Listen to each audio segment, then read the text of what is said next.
शाकाहारी रहना है। जय गुरुदेव नाम किसका? प्रभु का, प्रभु का, प्रभु का। जय गुरुदेव। हमने तुम्हारे लिए जलसे रचाए, गली गली खूब पर्चे बंटवाए। समझो ना अब तो भाग्य जाने तुम्हारा, सुनते तो जाओ संदेशा हमारा। इसलिए भाइयों बहनों, आगे आने वाली भारी मुसीबतों से अगर बचना चाहते हैं तो शुद्ध शाकाहारी बने व नशीली वस्तु का सेवन। गीता में कहा गया है कि क्षेत्राणे ये शरीर ने बीजन चपे शुभाशुभे तानी वेति शयोक्तम तत् क्षेत्र के उच्चते।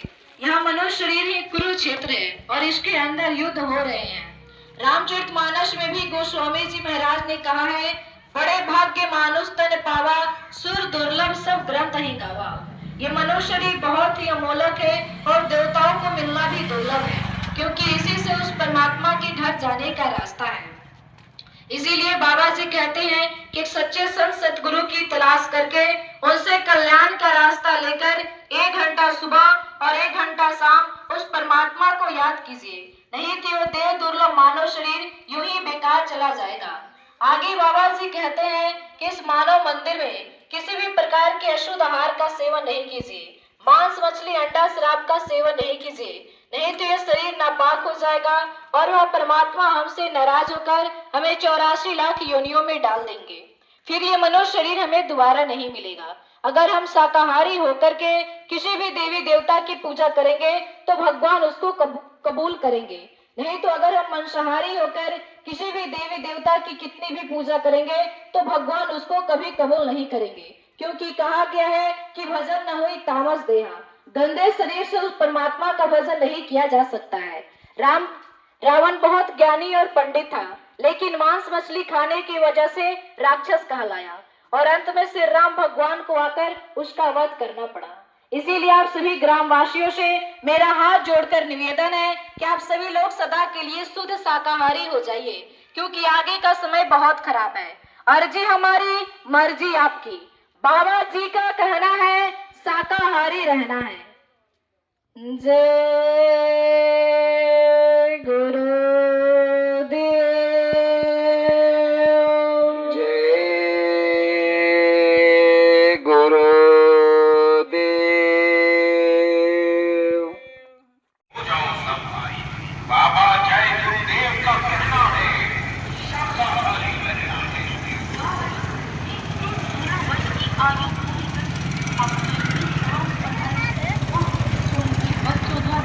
आपको उनका संदेश सुनाया जा रहा है। किसी भी पशु पक्षी की हत्या न करें, न ही उनके पास न खाएं। कोई ऐसा नशा मत करें जिससे बुद्धि पागल हो जाए। बाबा जी का ये अभियान शांत रखेगा हिंदुस्तान। सुनते तो जाओ संदेश। यही सच्चा मंदिर, मस्जिद, चर्च और गुरुद्वारा है। इस मनुष्य शरीर के बारे में गीता में कहा गया है कि क्षेत्राणे ही शरीर ने बीजम चपे शुभाशुभे तानी वेति संयोक्तम तत् क्षेत्र के उच्चते। यह शरीर ही कुरुक्षेत्र है और इसी के अंदर युद्ध हो रहे हैं। रामचरितमानस में भी गोस्वामी जी महाराज ने कहा है, बड़े भाग्य मानुष तने पावा सुर दुर्लभ सब ग्रंथ ही गावा। ये मनुष्य शरीर बहुत ही अमोलक है और देवताओं को मिलना भी दुर्लभ है, जो हमको और आपको मिला हुआ है। ये देवताओं को मिलना इसलिए दुर्लभ है, उसी गोस्वामी जी महाराज ने रामचरितमानस में लिखा है कि ये साधना का धाम है और मोक्ष का दरवाजा है। इस भवसागर से पार होने का दरवाजा इसी मनुष्य शरीर से है, जिसे हम खाने पीने और मनोरंजन में गंवा रहे हैं। इसीलिए बाबा जी कहते हैं कि एक सच्चे संत सतगुरु की तलाश करके उनसे कल्याण का रास्ता लेकर 1 घंटा सुबह और 1 घंटा शाम उस परम पिता परमात्मा को याद कीजिए, नहीं तो यह देह दुर्लभ मानव शरीर यूं ही बेकार चला जाएगा और बाद में यह मनुष्य शरीर हमें दोबारा नहीं मिलेगा।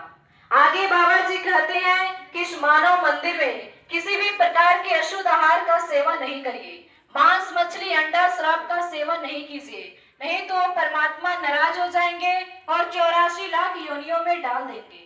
फिर ये मनुष्य शरीर हमें दोबारा नहीं मिलेगा।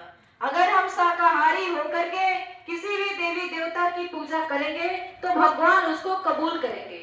अगर हम मांसाहारी होकर किसी भी देवी देवता की कितनी भी पूजा करेंगे तो भगवान उसको कभी कबूल नहीं करेंगे, क्योंकि राम के सभी लोग शाकाहारी थे। ये भारत ऋषि मुनियों का देश है। कहा गया है कि जैसा खायन वैसा हो मन, जैसा पिए पानी वैसी हुई वाणी। इसीलिए आप सभी ग्रामवासियों से मेरा हाथ जोड़ करके निवेदन है कि आप सभी लोग सदा के लिए शुद्ध शाकाहारी हो जाइए, क्योंकि आगे का समय बहुत खराब है। अर्जी हमारी, मर्जी आपकी। बाबा जी का कहना है शाकाहारी रहना है। जय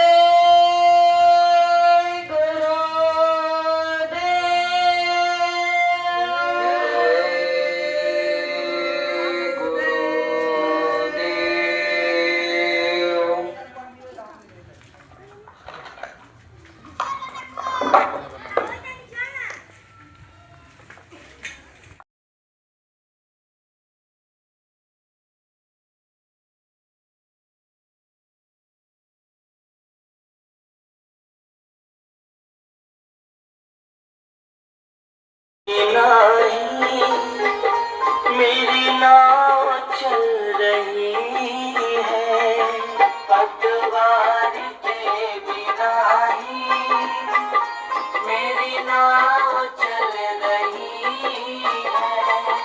हैरान हूँ मैं खुद भी, मंजिल भी मिल रही है।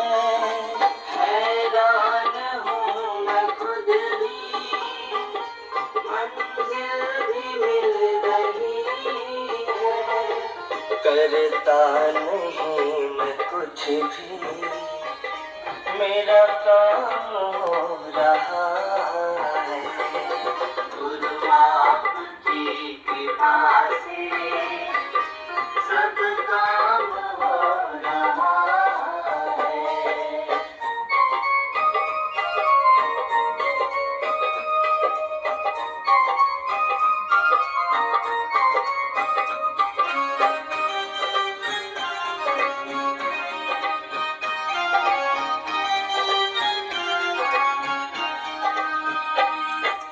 तुम साथ हो जो मेरे,